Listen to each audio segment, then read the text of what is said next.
Police launched tear gas at Hong Kong protest turned violent.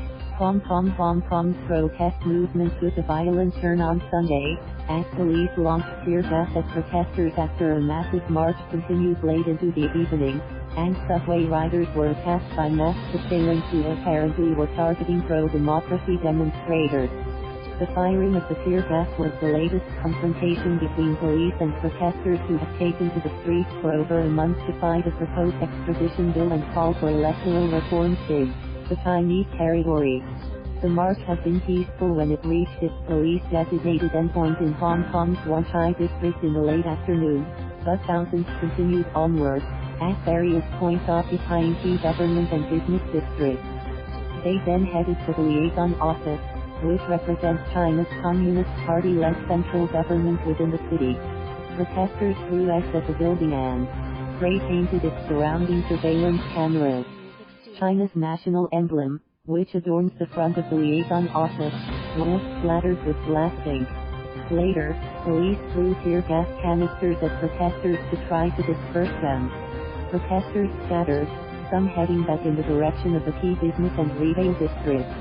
Police remained in place, protecting themselves with shields. Hong Kong media released video footage showing masked assailants attacking commuters in a subway station. Among those attacked were protesters clad in their trademark black clothing and yellow hard hats. The attackers, meanwhile, were dressed in white with black masks pulled over their heads. On Saturday, demonstrators wore white at a counter-rally in support of police. Footage from Apple Daily showed the attackers using umbrellas to beat people in the station and inside a subway car. Subway passengers filmed by Stand News and iCABLE angrily accused police officers of not intervening in the attack.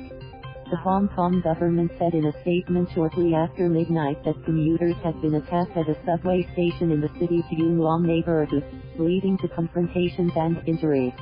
The statement also said that some radical protesters initiated a series of violent acts despite repeated warnings by the police.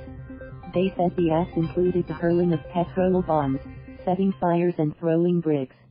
This is absolutely unacceptable to Hong Kong as a society that observes the rule of law, the statement said, referring to the acts of the subway attackers as well as the protesters.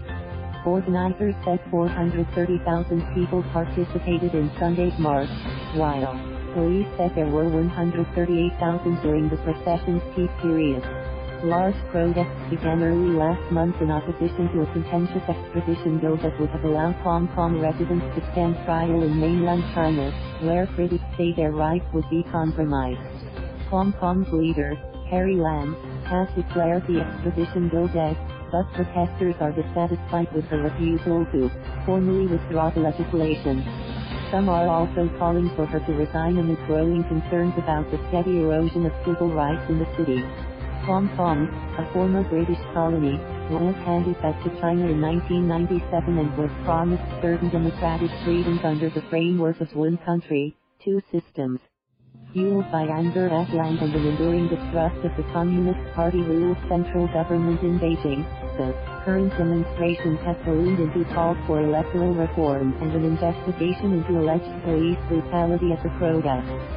Walking in the sweltering heat, protesters dressed in black kicked off Sunday's march at a public park, carrying a large banner that read "Independent Inquiry for Rule of Law. Free Hong Kong.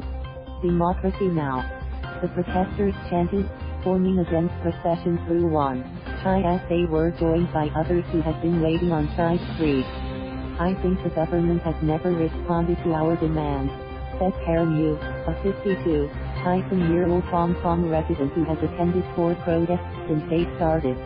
"No matter how much the government can do, at least it should come out and respond to us directly." Marchers ignored orders from police to finish off the procession on a road in Wan Chai, according to police and the Civil Human Rights Front, the march's organizers. Protesters read the demands aloud in both English and Cantonese in videos released Saturday. "We did not want to embark on this path of resisting tyranny with our bare bodies," they said, "but for too long, our government has lied and deceived, and refused to respond to the demands of the people." While the demonstrations have been largely peaceful, some confrontations between police and protesters have turned violent. In Shotton district the previous Sunday, they beat each other with umbrellas and bats inside a luxury shopping center. Demonstrators broke into the Legislative Council building on July 1 by moving past barricades and shattering windows.